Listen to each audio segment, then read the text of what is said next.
महाभारत के युद्ध में जब महाभारत का सबसे दानी और सच्चा योद्धा कर्ण अपने रथ के पहिए को निकालने में फंस गया, तब उसके साथ कुछ ऐसा हुआ जिसे सुनकर आज भी इंसान का विश्वास हिल जाता है।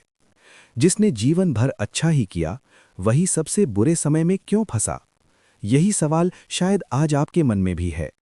आपने कभी महसूस किया है, आप अच्छा करते हैं, किसी का बुरा नहीं सोचते, मेहनत करते हैं, लेकिन फिर भी जिंदगी में अचानक ऐसा समय आ जाता है जब सब कुछ उल्टा होने लगता है।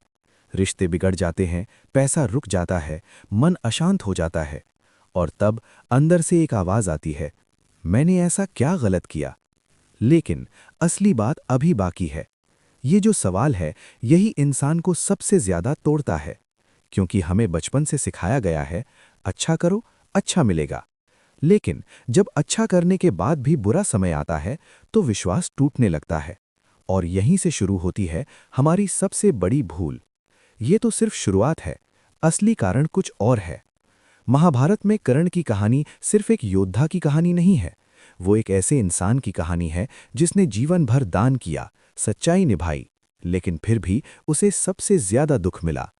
कर्ण, जिसने कभी किसी को खाली हाथ नहीं लौटाया, जिसने अपने कवच और कुंडल तक दान में दे दिए, जिसके पास जो भी था उसने दे दिया, लेकिन जब युद्ध का समय आया, जब उसे सबसे ज्यादा जरूरत थी, उसका रथ का पहिया कीचड़ में फंस गया और वो अकेला रह गया।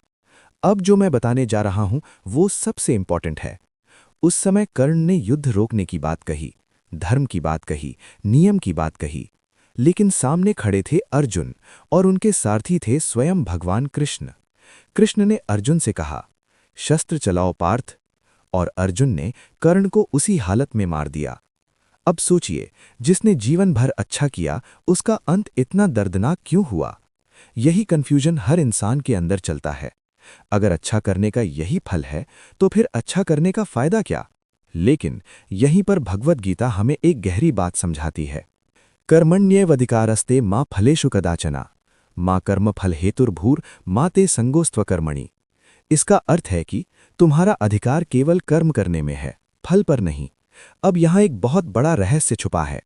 हम सोचते हैं कि अच्छा कर्म इज इक्वल टू अच्छा फल, लेकिन गीता कहती है कि कर्म और फल का संबंध सीधा नहीं है, क्योंकि हर इंसान के जीवन में सिर्फ इस जन्म के कर्म नहीं होते। ये तो सिर्फ शुरुआत है, असली कारण कुछ और है। कर्ण के साथ जो हुआ वो सिर्फ उसके अच्छे कर्मों का परिणाम नहीं था, बल्कि उसके पिछले कर्मों का हिसाब भी उसमें जुड़ा हुआ था। कर्ण ने एक बार गलती से एक ब्राह्मण की गाय को मार दिया था, और उस ब्राह्मण ने उसे श्राप दिया। एक बार उसने अपने गुरु परशुराम से झूठ बोला और उनसे भी श्राप मिला, और यही श्राप उसके सबसे कठिन समय में उसके सामने आए। अब समझिए, हम जो अच्छा करते हैं वो कभी बेकार नहीं जाता, लेकिन उसका फल तुरंत नहीं मिलता, और कभी-कभी पुराने कर्मों का हिसाब पहले सामने आ जाता है। यही कारण है कि अच्छा करने के बाद भी बुरा समय आ सकता है। अब दूसरा श्लोक देखिए, यदा यदा हि धर्मस्य ग्लानिर्भवति भारत अभ्युत्थानम अधर्मस्य तदात्मानं सृजाम्यहम्। इसका अर्थ है कि जब जब धर्म की हानि होती है और अधर्म बढ़ता है, तब मैं स्वयं प्रकट होता हूं। अब इसका संबंध आपकी जिंदगी से समझिए। जब आपके जीवन में बुरा समय आता है, तो वो सिर्फ सजा नहीं होता, वो एक करेक्शन होता है, एक बैलेंस होता है। क्योंकि जीवन सिर्फ रिवॉर्ड सिस्टम नहीं है, ये एक बैलेंसिंग सिस्टम है। लेकिन यहाँ एक ट्विस्ट है। कर्ण को उसका फल मिला, लेकिन क्या उसका जीवन बेकार गया? नहीं। आज भी कर्ण को सबसे बड़ा दानवीर कहा जाता है। उसका नाम सम्मान के साथ लिया जाता है, और यही असली जीत है। अब जो मैं बताने जा रहा हूं वो सबसे इंपॉर्टेंट है। अच्छा कर्म करने का मतलब ये नहीं है कि आपको तुरंत अच्छा समय मिलेगा। अच्छा कर्म करने का मतलब है आप अपना भविष्य सुधार रहे हैं, आप अपने अंदर कुछ बना रहे हैं जो कभी नष्ट नहीं होगा। लेकिन अगर आप अच्छा सिर्फ फल के लिए कर रहे हैं, तो आप हमेशा दुखी रहेंगे, क्योंकि फल आपके कंट्रोल में नहीं है, लेकिन कर्म आपके हाथ में है। और यही गीता का सबसे बड़ा सत्य है। अब सवाल ये नहीं है कि अच्छा करने के बाद बुरा समय क्यों आया। सवाल ये है कि बुरे समय में भी क्या आप अच्छा बने रह सकते हैं, क्योंकि वही आपकी असली परीक्षा है, और जो इस परीक्षा में खड़ा रहता है वही जीवन को समझ पाता है।